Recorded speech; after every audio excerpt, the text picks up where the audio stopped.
consolidação da unidade da igreja. Amém? Por quê? Porque nós precisamos dar uma manutençãozinha nos nossos relacionamentos.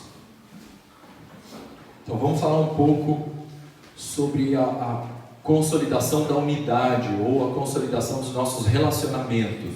A gente precisa dar uma manutenção e precisamos consolidar. Nós já estamos conscientes a respeito da unidade, mas isso precisa ser consolidado. Amém? E o primeiro texto que eu separei aqui é Gênesis capítulo 2, versículo 18. Nós vamos ler dois textos, tá? Agora, um seguido do outro. Gênesis 2, 18 e João 12, 24. Nós vamos ler os dois textos, um seguido do outro. Gênesis 2, 18 e Evangelho de João, capítulo 12, versículo 24.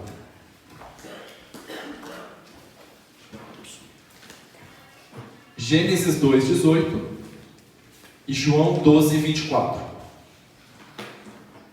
Vamos ler os dois um seguido do outro. Disse mais o Senhor Deus, Gênesis 2, 18: Não é bom que o homem esteja só. Far-lhe-ei uma auxiliadora que lhe seja idônea. João 12, 24.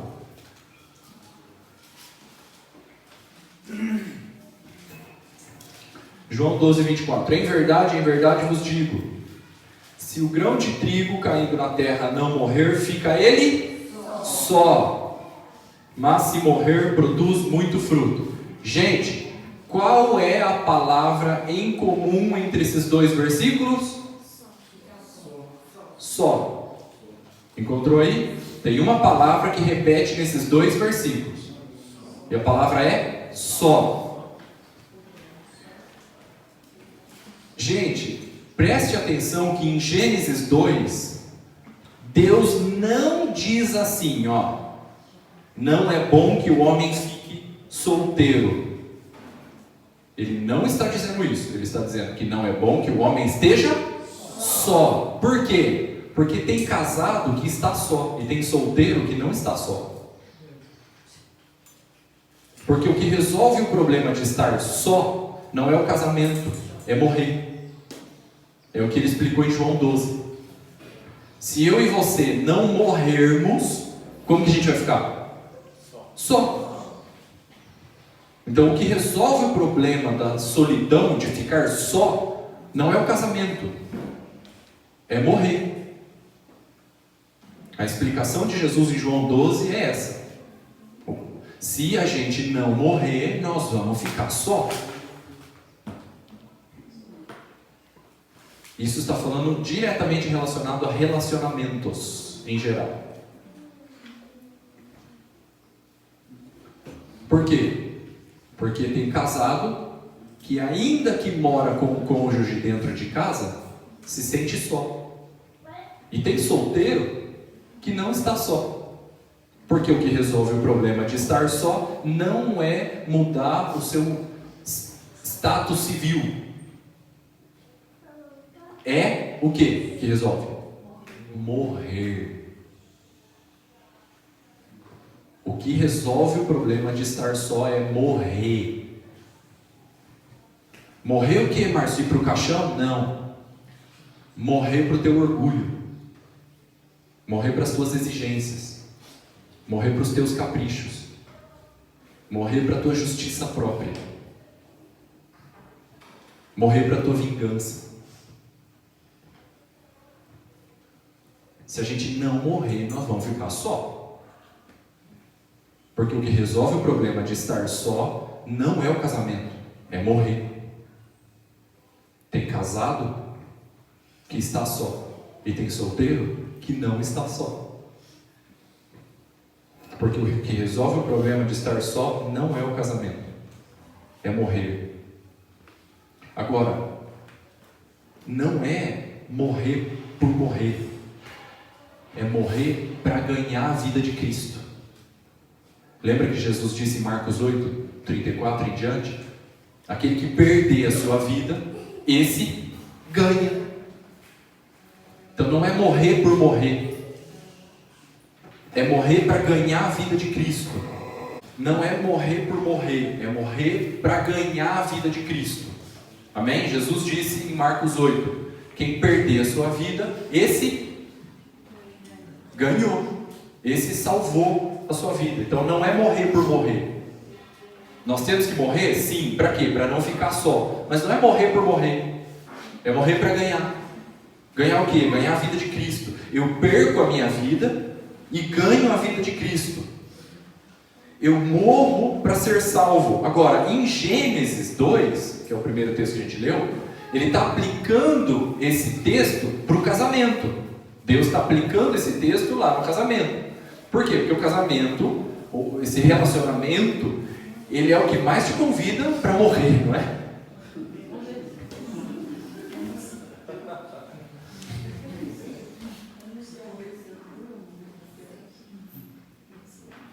Normalmente, quando vemos uma pessoa só, solitária, isolada, que não tem amigos, está abandonada, não recebe apoio, normalmente essa é uma pessoa que não quer morrer. Por isso que está só. Porque Jesus disse que se morrer, não fica só. Então, no relacionamento em geral, para a gente não ficar só nos nossos relacionamentos, nós precisamos morrer para o nosso orgulho, morrer para as nossas exigências, morrer para os nossos caprichos, morrer para a nossa justiça própria. E assim a gente vai dando vida para os nossos relacionamentos. Quando nós morremos, nós damos vida para o relacionamento. Por quê? Porque muitas vezes você assume a culpa que não era sua. E você faz isso para quê? Para salvar o relacionamento. Por exemplo, o primeiro Adão disse o quê? É culpa dela. O último Adão disse o quê? É culpa minha. Então não é morrer por morrer, é morrer para dar vida no relacionamento, é morrer para salvar o relacionamento, porque você morre para dar vida para o culpado. Isso resolve o problema de estar só. Você morre para que o outro ressuscite. Aí você dá vida para o relacionamento fica gostoso de novo, em paz. Silmar falou no nosso casamento, quando a gente casa, o objetivo não é ser feliz, é fazer o outro feliz. Exato. E para isso precisa morrer. Isso, né, em Gênesis, Deus aplicou isso no casamento, né, a palavra do Silmar aplica no casamento. Jesus disse aqui em relacionamentos em geral para a gente não ficar só, tá? Então vamos aplicar de uma maneira geral. Eu dei um pitaco aqui no casamento, não sou casado, tá? Mas vocês me desculpem, mas num relacionamento em geral, tá? Então, para resolver o problema de estar só, de se sentir só, de se sentir sozinho, solitário, a solidão é morrer, porque se eu morrer, eu não fico só. Então você percebe que Jesus, ele morreu como unigênito, como único, o unigênito do Filho de Deus, mas ele ressuscitou como primogênito. Ele morreu como unigênito e ressuscitou como primogênito. Então o que resolveu o problema de estar só como unigênito é morrer, porque quando você morre, você dá fruto e ressuscita como primogênito. Quando você morre, você salva as pessoas que estão ao seu redor. Então Jesus, ele morreu na sexta-feira como unigênito e ressuscitou no domingo como primogênito. Então ele não ficou só como um unigênito, agora ele está acompanhado de muitos irmãos como um primogênito entre muitos irmãos. Por quê? Antes ele morreu. Então o que resolve o problema de estar só é morrer. E hoje qual é a defesa? O importante é você ser feliz, o importante é você se sentir bem. Mas a proposta de Jesus qual é? É você morrer para ganhar, você morrer para salvar, você morrer para ressuscitar, você morrer para assumir a culpa do outro, você morrer para ressuscitar o outro, você morrer para você salvar o relacionamento. Você morre quando você escolhe não ter o seu direito. Você morre quando você decide não impor a sua justiça própria. Morrer para ter vida, né? Exato. Então a proposta do Evangelho não é morrer por morrer, é morrer para ganhar. Então Jesus morreu na sexta-feira como unigênito, porque ele sabia que ele tinha uma promessa para ressuscitar no domingo. Então quando nós decidimos morrer porque nós temos uma promessa de não ficar só. Quando a gente morre, a gente dá fruto. A gente dá fruto de vidas, a gente dá fruto de dons, a gente dá fruto nos relacionamentos. A gente salva as pessoas que estão ao nosso redor. A gente escolhe ser prisioneiro para libertar as pessoas que estão ao nosso redor. Essa morte, Márcio, tem a ver com renúncia, né? Com abrir mão. Exato. Morrer para... Eu tenho um relacionamento no presbitério, eu tenho um relacionamento com o meu cônjuge, eu tenho um relacionamento de irmão com uma junta ou com os irmãos. Eu escolho morrer para as minhas exigências, morrer para a minha justiça própria, morrer para o meu orgulho. Eu decido não impor o meu direito só para eu dar vida para o culpado, mesmo que eu tenha razão. É quando Jesus falou de morrer para ganhar, né? Morrer para ganhar. E não é morrer por morrer, eu tenho que morrer por morrer, porque nós somos masoquistas. Não, é morrer para ganhar a vida de Cristo, morrer para dar culpa, para dar vida para o culpado, para justificar o outro, assumir a culpa do outro. Então Jesus morreu na sexta-feira como unigênito, ele morreu sozinho, mas ele ressuscitou como primogênito, acompanhado de muitos irmãos. Só que antes dele ressuscitar no domingo, ele teve que enfrentar o inferno no sábado. Se a gente for aceitar esse calendário, ele morreu na sexta-feira. No sábado ele foi para onde? Para o inferno. E no domingo ele ressuscitou. O que isso significa? Que quando a gente decide morrer, a gente vai ter que enfrentar o inferno antes de ressuscitar. O inferno do nosso orgulho. O inferno da nossa justiça própria. O inferno dos nossos direitos. O inferno das nossas exigências. O inferno dos nossos caprichos. A gente morre, a gente vai ter que enfrentar esse inferno do nosso eu, para a gente ressuscitar acompanhado, para a gente dar vida para o culpado, para a gente ressuscitar o outro, para a gente salvar o relacionamento. O Márcio de morrer também é em nenhum momento imaginar que um dia, ou daqui um mês, ou daqui 60 dias, o outro vai ter a mesma revelação que você e vai morrer também, entendeu? Tem que fazer sem pensar nada em troca. Exato. Porque o amor não busca o seu próprio interesse. Não busca, exatamente. Agora, nós temos uma promessa, que se a gente morrer, a gente não fica só. Então não é morrer por morrer, é morrer porque nós temos uma promessa de estarmos acompanhados de muitos frutos, como Jesus disse em João 12. Aquele que morrer não fica só, mas dá muito fruto. Então se a gente morrer, a gente tem uma promessa de dar fruto, de dar vida para o culpado, que está do nosso lado ali, muitas vezes errando, teimando, obstinado. Você quer dar vida para ele? Precisa morrer, assumir a culpa dele. Porque o que resolve o problema de estar só não é o casamento, é morrer. Tem casado que está só e tem solteiro que não está só. Por quê? Porque o solteiro decidiu morrer, o casado não. O casado exige, o casado impõe. Agora, claro, tem casado que não está só e tem solteiro que está só. Por quê? Porque o casado decidiu morrer e o solteiro não. Então ele vai ficar só. Mas não é morrer por morrer, nós temos uma promessa de dar frutos, de darmos frutos quando a gente morre. Só que antes de você ressuscitar com muitos frutos no domingo, você vai ter que enfrentar o inferno no sábado. O inferno das tuas exigências, o inferno da tua justiça própria, o inferno do teu orgulho, o inferno da tua vingança. Você assumir a culpa do culpado, dar vida para o culpado. É quando você tem razão e você escolhe não impor a sua razão só para salvar o relacionamento. Isso é morrer. Agora, se a gente não fizer isso, a gente vai ficar só. Estando sentado do lado de um bando de gente. Cantando a mesma coisa que a gente canta. Só. E a pessoa está lá só. Por quê? Porque não quer morrer.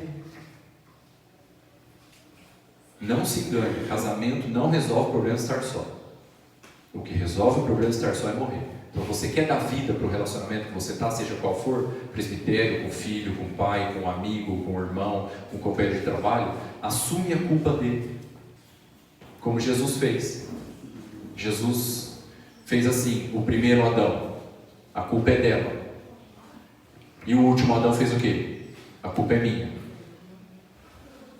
O Adão botou a culpa na Eva. Jesus assumiu a culpa nossa, da sua noiva. Então, para salvar o relacionamento, você muitas vezes vai ter que assumir a culpa do outro. E quando a gente morre, né, pelo orgulho, pela nossa justiça própria, a gente vai passar pela dor. Essa dor que a carne vai passar por essa dor. Esse inferno. É um inferno. É esse momento, essa dor. Depois que passa essa dor, vai vir a cura. Exato. Quando vem a cura, você entende. Aí você gera a vida de Cristo em você e gera a vida de Cristo no outro. Exatamente isso. Exatamente isso. Então, toda vez que se levantar uma situação em qualquer tipo, qualquer nível de relacionamento, a gente decide morrer com uma promessa que a gente vai ressuscitar acompanhado de frutos. Vai dar fruto, essa morte vai dar fruto. É promessa, está escrito na Bíblia. Está escrito, se você morrer, você assumir a culpa do outro, só para salvar o relacionamento, vai salvar. Vai dar fruto. Você vai ficar acompanhado. Vai solucionar, vai resolver. Mas não precisa morrer. Morre na sexta-feira, enfrenta o inferno do orgulho e da justiça própria no sábado, você vai ressuscitar no domingo. Você vai dar fruto, você vai salvar o relacionamento. Então não é morrer por morrer, é morrer para salvar, é morrer para ganhar. Você assume a culpa do outro só para salvar o relacionamento. Às vezes o amor é maior do que a visão. O perdão é maior do que a doutrina.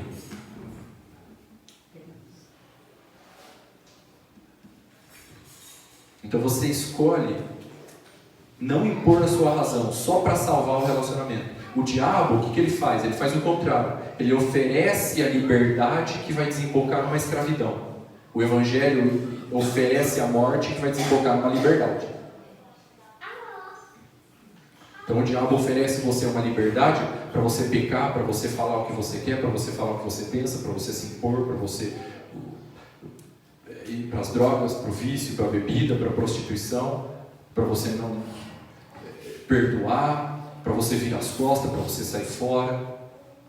Só que isso vai desembocar numa escravidão depois. O Evangelho não. O Evangelho propõe para você morrer agora.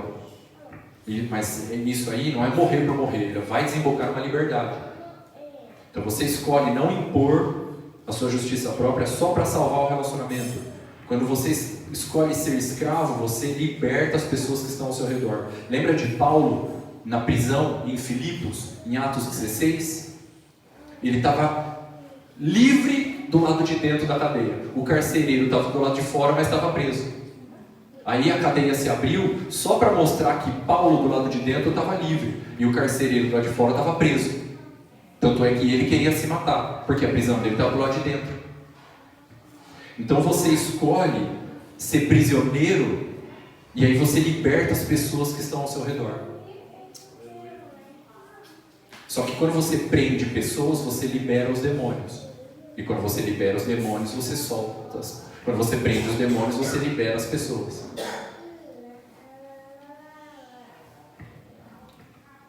Quem prende demônios, libera pessoas. Quem domina pessoas, libera demônios.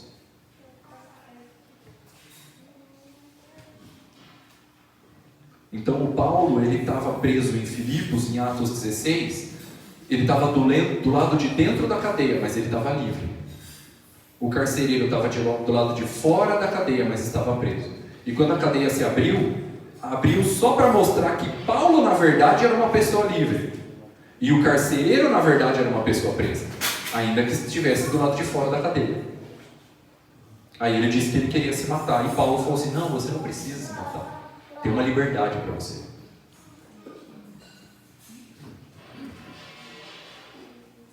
Então Paulo escolheu ser prisioneiro para libertar o carcereiro.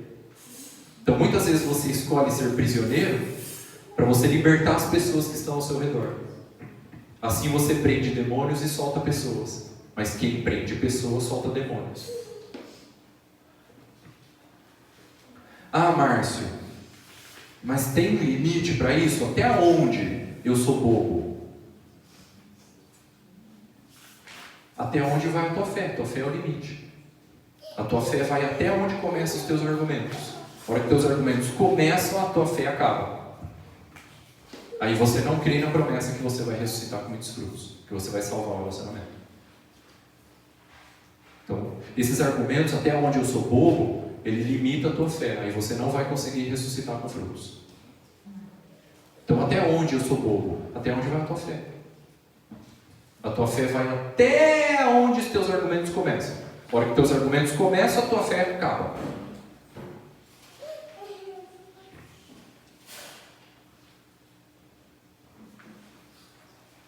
Ah, mas Márcio, Jesus pegou o chicote no templo. Só que aí a gente acaba usando isso daí como uma regra, quando Jesus fez isso uma vez só.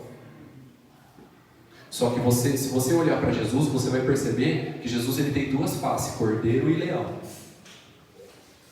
Quando a ofensa era pessoal, ele respondia como cordeiro. Quando a ofensa era contra o reino de Deus, o templo, ele respondia como leão. Então, quando chamaram Jesus de Beelzebul, de demônio, ele respondeu como um cordeiro. Mas quando fizeram do templo um comércio, ele respondeu como um leão, ele pegou chicote. Então, se você quiser guiar esses relacionamentos, quando a ofensa é pessoal, responde como um cordeiro. Jesus é cordeiro e leão. Por quê? Porque quando você responde como um cordeiro diante de uma ofensa pessoal, você libera pessoas e prende demônios. Mas se você responder como um leão debaixo de uma ofensa pessoal, você prende pessoas e libera os demônios.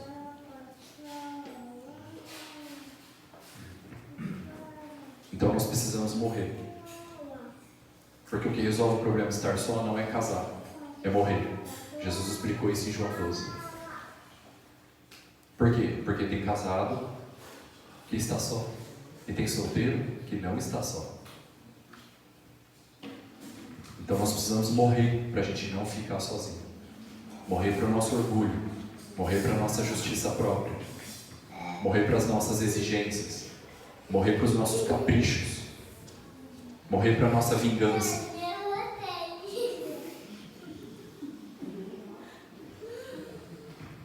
Amém, irmãos? Amém. Quantos querem morrer aí?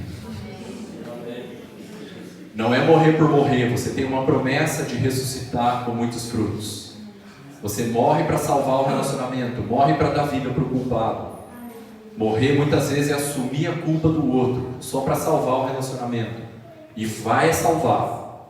Está escrito que morrer não fica só, dá fruto. Dá fruto, que morrer dá fruto. Amém, irmãos? Então nós precisamos ter relacionamentos fortes e regras fracas. Por quê? Porque onde o relacionamento é fraco, a regra é muito forte. Se o nosso relacionamento é fraco, nós temos regras muito fortes. E para que serve a regra? Só para acusar o outro, só para isso. Principalmente se for hospedado por um coração malicioso que tem habilidade para manipular situações e palavras. Aonde tem relacionamento forte, as regras são fracas e não matam, não destrói. Onde os relacionamentos são fracos, a regra é muito forte. Você desobedeceu a regra, você piscou errado, você fez isso, você usa boné. Aí vem um monte de regra. Nada contra, viu? Nilson, pelo amor de Deus. Eu vi um boné branco dele na minha frente, eu falei. A gente acaba arrumando enguiço com coisa pequena. Por quê? Porque não quer morrer. Você percebeu como a gente enguiça com os outros com coisa pequena? A gente entra em guerra que não era para entrar. Por quê? Porque nos falta sabedoria. Aí o que acontece? A gente não tem energia suficiente para enfrentar as guerras com os demônios. Por quê? Porque a gente já desgastou as nossas energias brigando um com o outro. A gente precisa de sabedoria para não entrar em guerra com o outro que não era para entrar, não era a nossa guerra. Não era para entrar nessa guerra. Você entrou, você está enguiçando com o irmão com coisa pequena. Por quê? Você não quer morrer. Você quer exigir, você quer se impor. a tua razão. Aí, sabe o que vai acontecer com você? Você vai ficar só. É isso que vai acontecer. Mesmo estando sentado do lado de um bando de gente cantando a mesma música que você no domingo à noite. O que resolve o problema de estar só é morrer. Então nós precisamos morrer para ter relacionamentos fortes. Aí onde tem relacionamento forte, a regra não vem para destruir. A regra só serve para uma coisa, irmão: acusar onde tem relacionamento fraco. O relacionamento de Davi e Jonatas era sobre toda a regra. Porque tinha amor, tinha vínculo, tinha relacionamento forte, tinha amizade, tinha verdade, tinha sinceridade.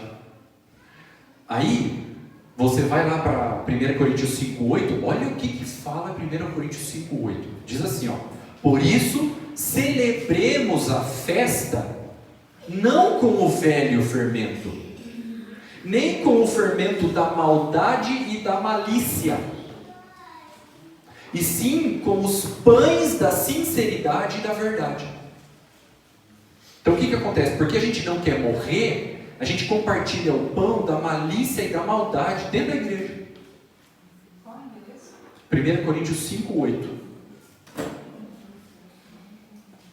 Porque a gente não quer morrer para as nossas exigências, para o nosso orgulho, para a nossa justiça própria, o que a gente faz? A gente manipula, faz manobras e compartilha o pão da malícia e da maldade, uns com os outros, com os nossos irmãos.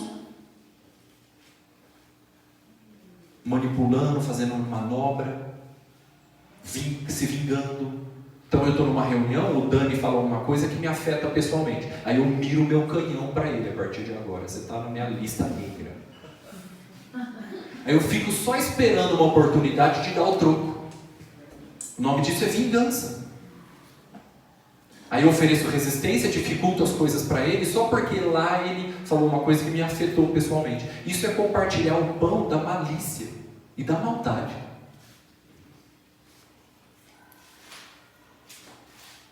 Misericórdia.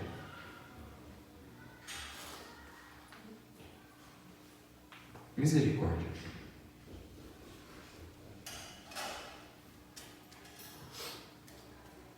Então nós precisamos, irmãos, fortalecer os nossos relacionamentos. E para se relacionar com pessoas, nós precisamos de sabedoria. Por quê? Porque nós precisamos de sabedoria para escolher e selecionar as palavras que nós dizemos uns aos outros. Porque em Provérbios diz o quê? Que o poder da vida e da morte está onde? Na língua. Aí a gente vira: você é burro, você não faz nada direito, tá vendo? De novo você fez isso, mas eu já tinha falado que era assim. Aí o poder da vida e da morte está na língua. Aí a gente libera, nessa consternação interna, a gente libera essas palavras duras, pesadas, que acusa, que diminui, que despreza. Aí a gente mata o irmão. Porque o poder da vida e da morte está na língua. Nós vamos ter sabedoria para selecionar o que nós vamos dizer uns para os outros.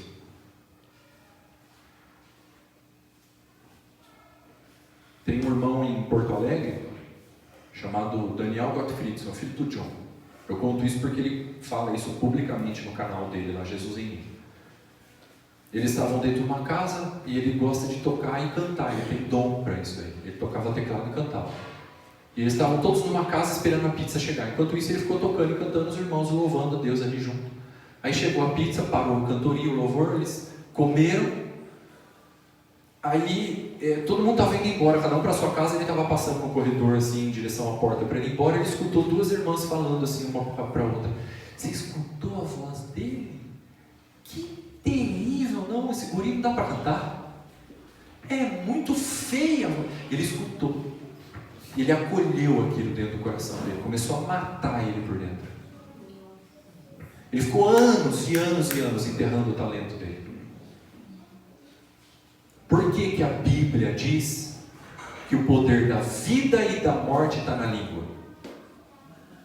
Por que será? não elogia, não reconhece os pontos positivos, o copo meio cheio. É muito pessimismo, você percebe? Então nós precisamos ter sabedoria para selecionar as palavras que nós dizemos uns aos outros, para a gente salvar o relacionamento. A gente precisa de maturidade para se relacionar com as pessoas diferentes. Por quê? Para a gente não medir as pessoas a partir de mim. Então eu leio 3 capítulos por dia, a Mariana não lê, então ela não serve, eu descarto e jogo ela fora. Só porque ela não lê 3 capítulos. Isso é motivo? O que está faltando? Maturidade para saber que as pessoas são diferentes de mim. Elas não têm que ser igual a mim. Elas não têm que ter as minhas manias. Então eu preciso de maturidade para saber me relacionar com pessoas diferentes. Deus me ensinou muito isso, porque eu estou atendendo um pastor no Rio de Janeiro, vocês não conhecem, que ele é calvinista. Eu não creio assim. E eu tive que ter maturidade e sabedoria para eu me relacionar com ele. Porque o amor é maior do que a visão. Eu tive que morrer para salvar esse relacionamento. Então nós precisamos ter maturidade para se relacionar uns com os outros. As pessoas não são iguais. Elas são diferentes. Nós precisamos ter maturidade e flexibilidade para conviver com seres humanos diferentes de nós. Pega 2 crianças de 5 anos de idade e bota elas no quarto ali com um brinquedo e volta 30 minutos depois. Como você acha que a gente vai encontrar elas? Elas vão estar assim: Tó, eu prefiro você em honra, brinca você. É assim que a gente vai encontrar eles? Como que a gente vai encontrar? Puxando o cabelo, arranhando, gritando, mordendo. Por quê? Que eles não conseguem conviver um com o outro?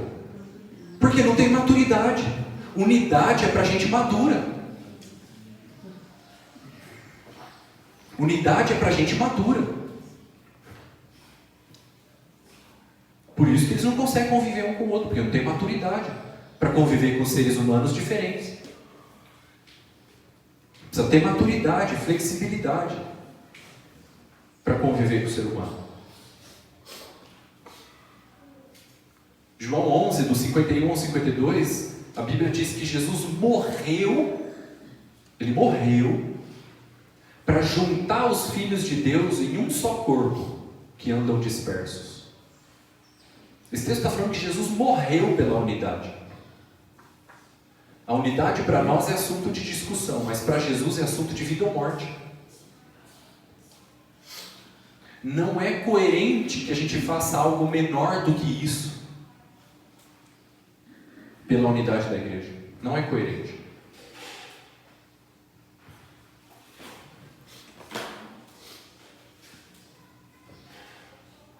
Hebreus capítulo 10, versículo 26. Esse é importante a gente ler, irmãos. Vamos abrir. Hebreus 10, 26.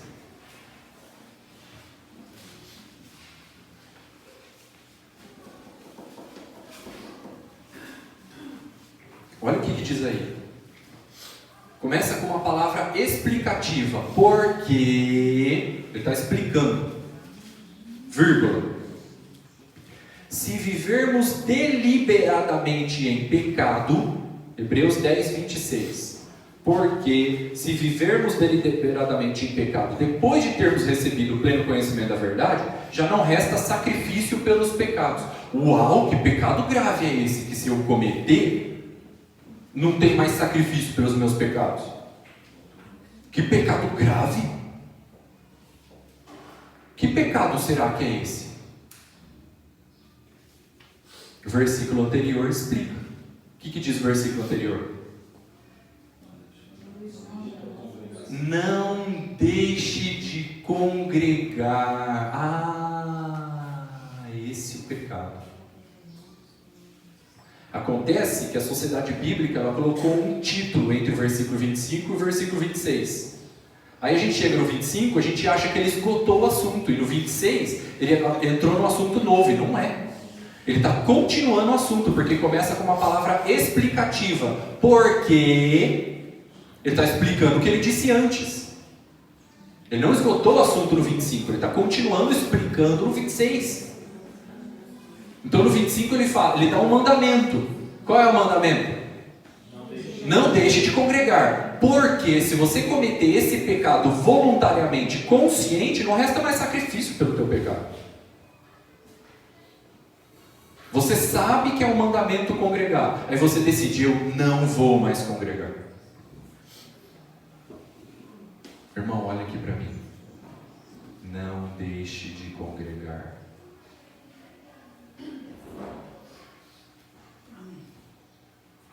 Um amém só. Amém. Oh, Jesus.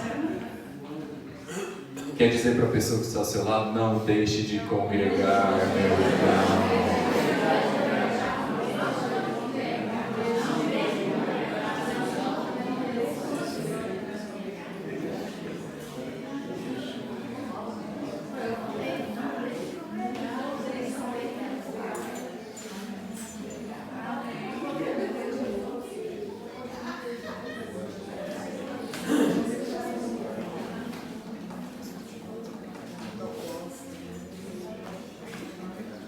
Teve uma vez que eu fui, em 2015, eu fui ministrar um retiro no Peru e tinha um outro preletor argentino chamado Cláudio Lancione, presbítero lá em Rosário, junto com o Victor Rodrigues. E ele escreveu um trechinho sobre essa atitude de congregar que me impactou, me sacudiu, me virou do avesso. Então, como eu não sou egoísta, eu vou compartilhar a surra, para eu não apanhar sozinho. Ele escreveu o seguinte sobre essa atitude de congregar. No nível mais fundamental de compromisso, os discípulos deveriam ser fiéis em ir em todas as reuniões da igreja. É impossível trabalhar com uma visão de formação de vidas se os irmãos não vão aos encontros. A irregularidade nos encontros mostra um nível muito baixo de compromisso com Deus e com o grupo. Todos temos situações familiares e pessoais para faltar nas reuniões. E apesar disso, os líderes e discípulos fiéis fazem os arranjos necessários para não faltar. Já percebeu? Todos os irmãos deveriam se acostumar a planejar sua semana de tal modo que consigam ir em todas as reuniões. Não só nos encontros gerais de domingo, mas também com seus discipuladores na igreja nas casas.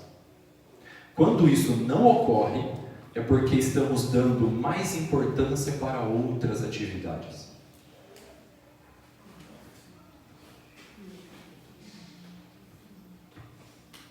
Então nós precisamos planejar a nossa semana, de tal modo que a gente consiga ir em todas as reuniões.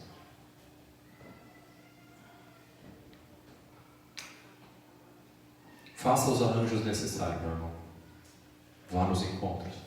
Não deixe de congregar. Amém, irmãos? Amém. Você já percebeu que Jesus nos compara com ovelhas? Por quê? Porque ovelha é um animal gregário. O que é um animal gregário? Feita para andar em rebanho.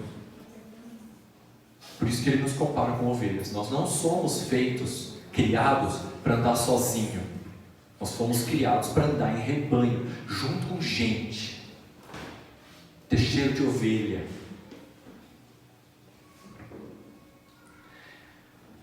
Ah, Márcio, mas é difícil. Aí já começam os argumentos. Aí eu vou espremer, eu vou aceitar esse argumento seu, eu vou engolir ele. E eu vou te dar uma palavra para esse argumento. Existe uma ferramenta, irmão, poderosa, que funciona, infalível, para andar em rebanho. para andar com gente. Essa ferramenta se chama perdão. Você já percebeu que Jesus categorizou o perdão em 3? Jesus condicionou o perdão, quantificou o perdão e qualificou o perdão. Vamos ver isso? Qual é a condição do perdão? Primeiro aqui, Jesus condicionou o perdão. Qual é a condição? Se você quiser anotar, não precisa abrir, tá? É Mateus 6, do 14 ao 15. Jesus condicionou o perdão. O que está escrito ali? Ele diz o seguinte: se você perdoar os homens as suas ofensas, o Pai Celestial perdoa as tuas. Mas se, ó a condição, você não perdoar os homens as suas ofensas, tampouco o Pai Celestial perdoa as tuas. É uma condição. Você tem ofensa? Você peca ou não? Então você precisa, e eu também, do perdão de Deus. Só que para a gente receber o perdão de Deus, qual é a condição? Perdoar as pessoas. Perdoar as pessoas. Essa é uma condição. E se a gente não perdoar as pessoas, o que Deus faz? Não perdoa as nossas. Aí vai dar ruim. Dá ruim. Dá muito ruim. Dá muito ruim. Só que Jesus, ele quantificou o perdão. Está em Mateus 18, do 21 ao 22. Qual é a quantidade do perdão? 70 vezes 7. Isso dá quanto? 490? É Mateus 18, do 21 ao 22. A quantidade do perdão. Mateus 18, do 21 ao 22. A condição do perdão é Mateus 6, do 14 ao 15. Então a gente tem que perdoar 490 vezes por dia para cada um. Por dia para cada um. Então amanhã, Dani, você tem 490 perdão de crédito depositado na sua conta. Por dia para cada um. Mas Márcio, ele me ofendeu. Perdoa. Mas ele fez de novo. Perdoa. Mas ele fez outra vez. Perdoa. Mas ele fez de novo. Perdoa. Mas ele não fez outra vez. Perdoa. 70 vezes 7.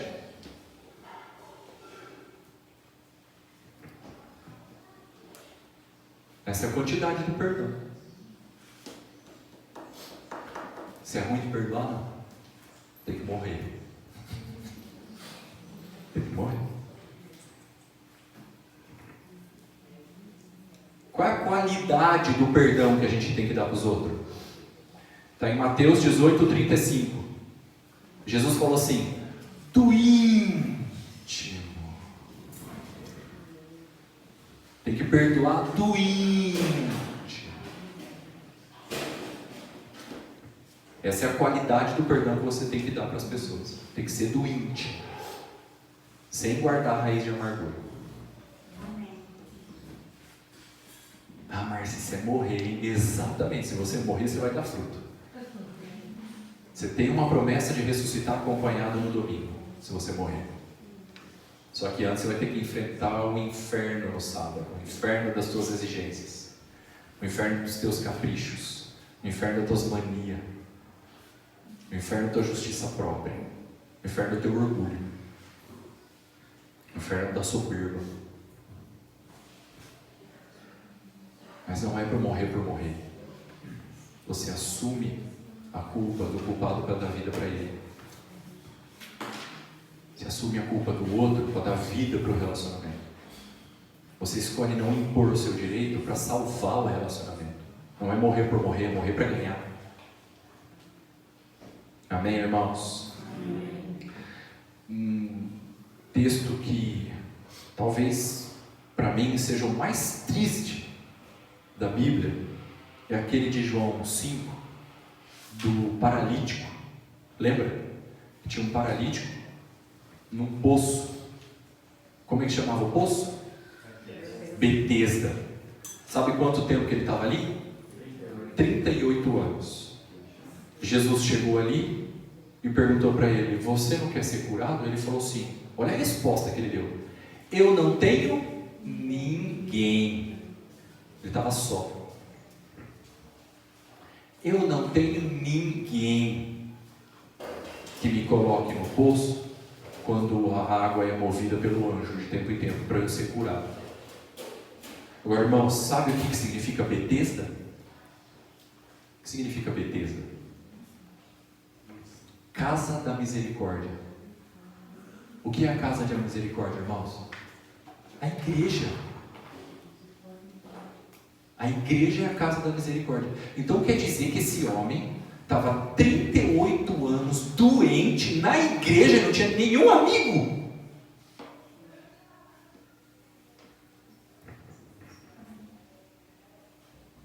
Isso não pode acontecer no nosso meio.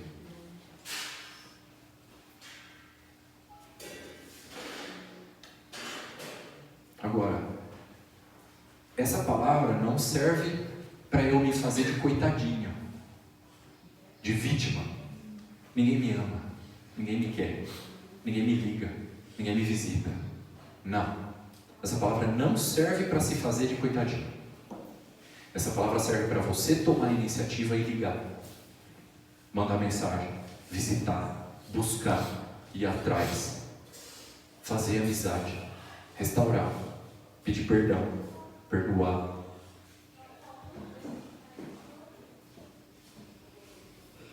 Morrer. Morrer.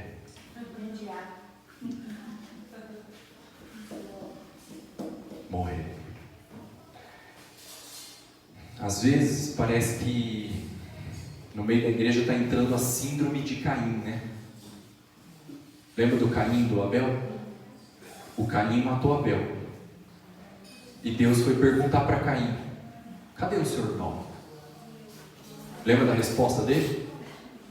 Ele respondeu a pergunta de Deus com outra pergunta, né? Mas sou eu o guardador do meu irmão? Qual a resposta que Deus deu para essa pergunta de Caim? Nenhuma. Por quê? Porque Deus não responde pergunta toda. Porque ele era sim o guardador do irmão dele. Deus não responde pergunta toda. Nós somos guardadores uns dos outros. Esse é o nosso chamado, o nosso ministério.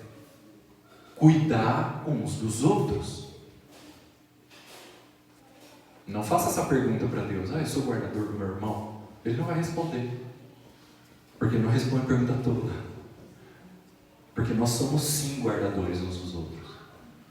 A gente usa esse texto errado, né? Para a gente se esquivar de ajudar, de estender a mão, de cooperar, de buscar, de ir atrás. Eu não sou guardador do meu irmão. A gente usa errado. Porque lá no coração a gente não quer. A gente está guardando raiz de amargura, a gente tem bloqueio. A gente azedou lá de dentro. Nós somos guardadores uns dos outros. Essa síndrome de Caim não pode entrar no meio da igreja. Não pode. Porque nós somos guardadores uns dos outros. Não fiscais. Guardadores. Nosso ministério, nosso chamado é cuidar uns dos outros. Guardar uns aos outros. Salvar uns aos outros.